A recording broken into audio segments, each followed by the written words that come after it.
There are babies playing perfectly happily, but the moment their parent stands up, they immediately crawl after them, grab onto their clothes, climb into their lap, or burst into tears as if something terrible just happened. Many people look at this and say, "This child is way too clingy. They need to learn independence." But what's surprising is this: your child may not be trying to bother you at all. They may simply be checking something deeply important. That you are still here. Still a safe place they can return to. Still the person who helps them feel okay again. And once you understand what is really happening in those moments, you may never see clingy behavior the same way again. Because sometimes, behind a tiny hand pulling on your shirt, is simply a child trying to find the safest feeling they know. A mother walks out of the room to get some water. The baby who was happily playing on the floor immediately looks around. A few seconds later, the child begins crying and crawls quickly toward the doorway. Some babies, the moment they see their mother return, immediately climb onto her, as if afraid she might disappear again. Adults often think the child is too dependent. They need to learn how to play alone. But during the early years of life, many babies do not yet fully understand that a person still exists, even when they can no longer see them.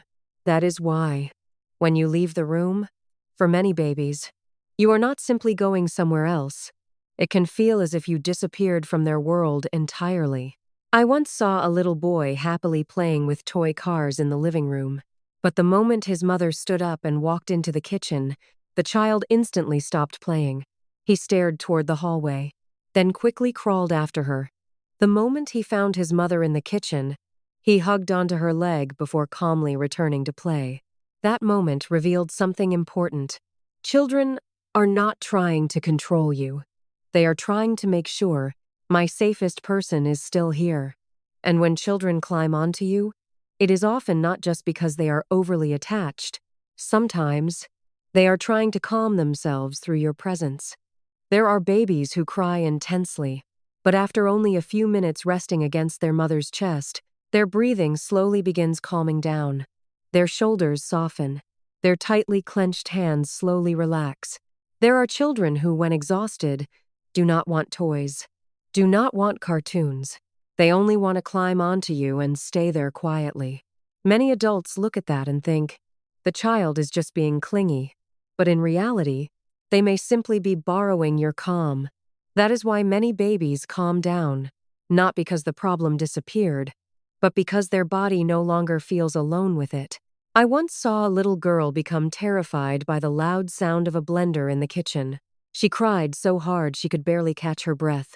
Adults tried toys, music, comforting words, but the child stayed completely tense until her father sat down on the couch and let her lie against his chest.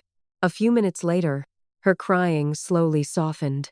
She stopped gripping her father's shirt so tightly, then lay there quietly for a very long time, not because her father had fixed the blender sound, but because her body felt this. There is a calm grown-up here with me now. I also once saw another baby who climbed onto their mother's lap every single time she sat on the floor.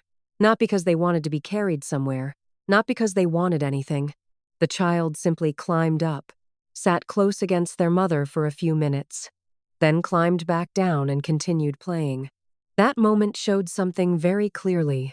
Sometimes children cling to you, not because they want to hold on to you forever, but because they are trying to reconnect with a feeling of safety before moving back out into the world again. There are babies who, after being picked up, do not fall asleep immediately. Instead, they stare deeply into their mother's face. Some children touch you, then carefully watch your facial expressions. That happens because young children often look at their parents' faces to understand whether the world around them is safe. That is why, when children fall down, many babies do not cry right away. They look at their parents' face first. If the adult panics, the child often cries harder. If the adult stays calm, the child usually calms down more quickly too. I once saw a little boy playing at a park when a dog barked loudly behind him. The child startled and immediately climbed into his mother's lap. But what stood out most was this. The child did not only hold on to his mother, He looked up at her face for a long time as if waiting for an answer. When the mother softly smiled and said, "It's okay." Only then did the child begin looking around again. When children look into your face after being held, it is not just a glance. It is the moment they are checking. Is everything okay? You're still here with me, right? Am I safe?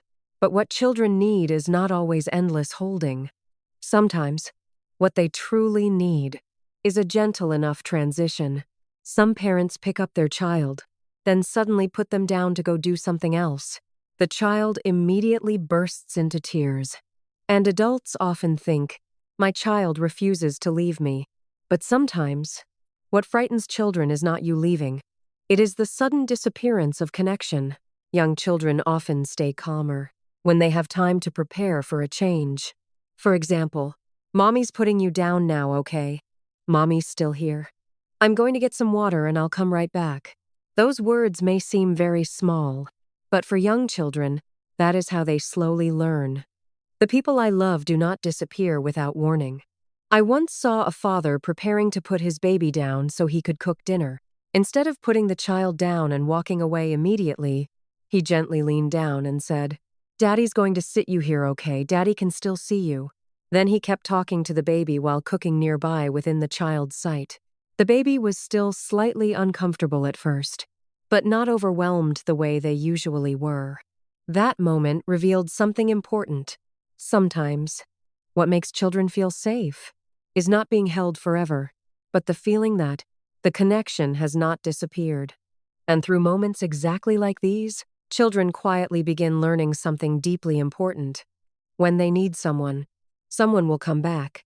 Every time children reach for you, they are learning something enormous about the world. That, when I need someone, will anyone be there? That does not mean parents must be perfect. No one can hold their child every second. No one stays patient all the time. But children need enough moments where, when they reach for connection, someone responds. Over time, children slowly begin learning what to expect from people.